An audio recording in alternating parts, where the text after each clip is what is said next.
Hello दोस्तों, नमस्ते। आज हम लोग डीएलएड फोर्थ सेमेस्टर विज्ञान विषय के सन 2017 का प्रीवियस ईयर का क्वेश्चन पेपर हल करेंगे, जो कि इस प्रकार है।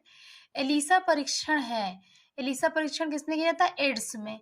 गैलेना किस धातु का अयस्क है? तो दोस्तों लेड का। वातावरण और जीवधारियों के पारस्परिक संबंधों से क्या बना है? तो दोस्तों पारिस्थितिक तंत्र। शुष्क सेल में किस पदार्थ की क्षण एनोड का कार्य करती है? तो कार्बन। दोस्तों जो पांचवा क्वेश्चन है वो पूछा गया है कि कौन सी रक्त रुधिर कणिका रक्त को थक्का बनाने में सहायक होती है? दोस्तों वो रुधिर प्लेटलेट्स होती है, जो कि सन 2016 में पूछा गया है, इसलिए मैंने उसे नहीं लिखा है यहाँ पर। मैंने वीडियो बना दी है उसकी, आप लोग उसे देख लीजिए। आगे देखते हैं अतिलघु उत्तरीय प्रश्न। खाद्य जाल से आप क्या समझते हैं? प्रत्येक पारिस्थितिक तंत्र में अनेक खाद्य श्रृंखलाएं होती हैं।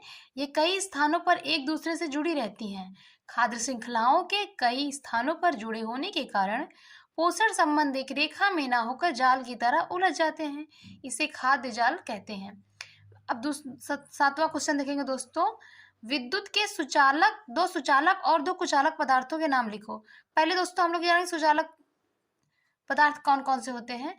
वे पदार्थ जिसमें आवेश का प्रवाह सुगमता से हो जाता है सुचालक कहते हैं, और जिसमें नहीं होता है सुगमता से उसे कुचालक कहते हैं।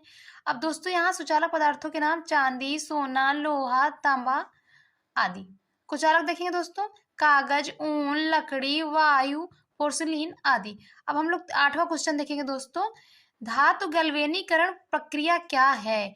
लोहे को जंग से बचाने के लिए लोहे की चादर या अन्य पात्र को पिघले हुए जस्ते में डुबा देते हैं। दोस्तों फिर से देखेंगे, इसे बहुत इंपॉर्टेंट है, कई बार पूछा गया है। धातु गैल्वेनीकरण प्रक्रिया क्या है? लोहे को जंग से बचाने के लिए चादर या अन्य पात्र को पिघले हुए जस्ते में डुबो देते हैं, जिसके कारण लोहे पर जस्ते की एक पतली परत जम जाती है। इसे गैल्वेनीकरण कहते हैं।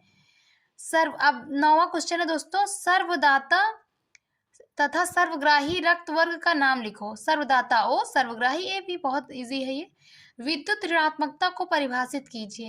एक सहसंयोजक अणु में किसी परमाणु के इलेक्ट्रॉन युग्म को अपनी ओर आकर्षित करने की क्षमता उसकी विद्युत ऋणात्मकता कहलाती है। अर्थात tendency to attract electron is called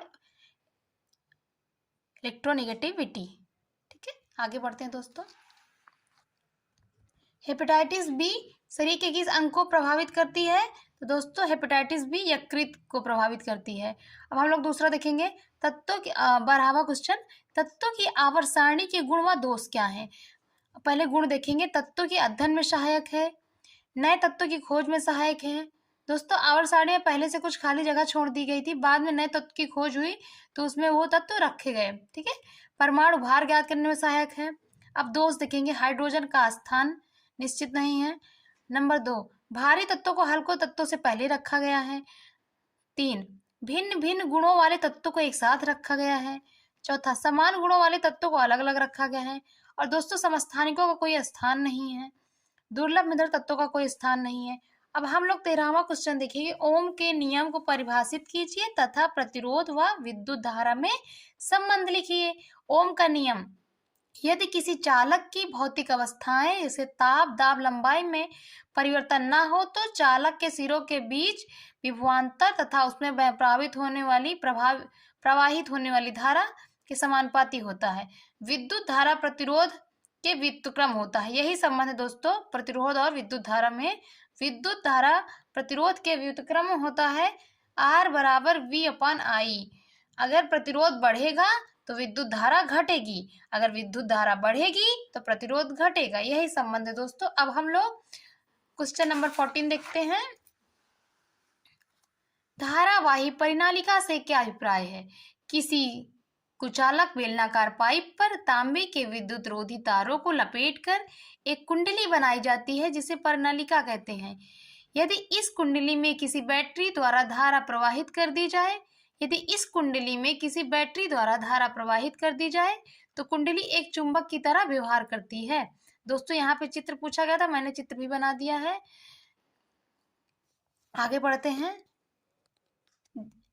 ये दोस्तों देखिए, ये जो बेलनाकार है ये क्या कहते हैं? ये कुचालक है और इस पे ये देखिए तांबे का विद्युत रोधी तार लगा हुआ है। जैविक घटक क्या होता है? इन घटकों का संक्षिप्त वर्णन कीजिए। क्वेश्चन नंबर 15, जैविक घटक के अंतर्गत पेड़ पौधे, पशु पक्षी, मनुष्य तथा सूक्ष्म जीव आते हैं। ये घटक एक दूसरे के लिए पोषण का कार्य करते हैं। अब हम लोग आगे बढ़ते हैं। पोषण के आधार पर जैविक घटक को 3 श्रेणियों में बांटा गया है। पहला, उत्पादक। जो सजीव अपना भोजन स्वयं बनाते हैं वह स्वपोषी कहलाते हैं, इन्हें उत्पादक कहते हैं, जैसे पेड़ पौधे। अब उपभोक्ता, दूसरा क्या है दोस्तों? उपभोक्ता। जो जीव भोजन के लिए प्रत्यक्ष अथवा अप्रत्यक्ष रूप से उत्पादक अर्थात हरे पौधे पर निर्भर रहते हैं, उपभोक्ता कहलाते हैं, इन्हें परपोषी भी कहते हैं। अब घटक, प्रकृति में कुछ ऐसे जीव हैं जो मृत जीवधारियों एवं सड़ी गली वस्तुओं को खाकर इनसे पोषण प्राप्त करते हैं, जैसे बैक्टीरिया, कवक आदि। मृत शरीर से पोषण प्राप्त करने के कारण इन्हें मृतपोषी कहा जाता है। देखेंगे 16 क्वेश्चन नंबर, एनीमिया तथा ल्यूकेमिया रोग किस कारण होता है? इसके बचाव व उपचार क्या है? एनीमिया, रक्त अल्पता, रक्त की कमी। हमारे ब्लड में लाल रक्त कोशिकाओं में कमी को एनीमिया कहते हैं। इसका कारण लौह तत्व वाली चीजों का उचित मात्रा में सेवन न करना, मतलब आहार में आयरन की कमी होना, माहवारी में अधिक मात्रा में खून का बह जाना। अब इसका उपचार देखते हैं दोस्तों। लौह तत्व युक्त चीजों का सेवन करें, विटामिन ए एवं सी युक्त खाद्य पदार्थ खाएं, जल्दी जल्दी गर्भधारण से बचना चाहिए, भोजन के बाद चाय का सेवन नहीं करना चाहिए। क्वेश्चन नंबर 18 देखते हैं। रक्त को कितने वर्ग में विभाजित किया गया, समझाइए। दोस्तों रक्त को 4 भागों में ए बी और ओ, ठीक है दोस्तों। जो रुधिर वर्ग ए है वो केवल ए को रक्त दे सकता है और ए बी को, ठीक है। और जो बी है केवल बी को और ए बी को। ए बी है वो सिर्फ ए बी को अपना रक्त दे सकता है, वर्ग वाले व्यक्ति को रक्त दे सकता है और किसी को, लेकिन जो रुधिर वर्ग ओ है वो सभी को रक्त दे सकता है, ठीक है। ए बी सर्वग्राही है, ओ सर्वदाता है। थैंक यू दोस्तों, please like share and subscribe my YouTube channel.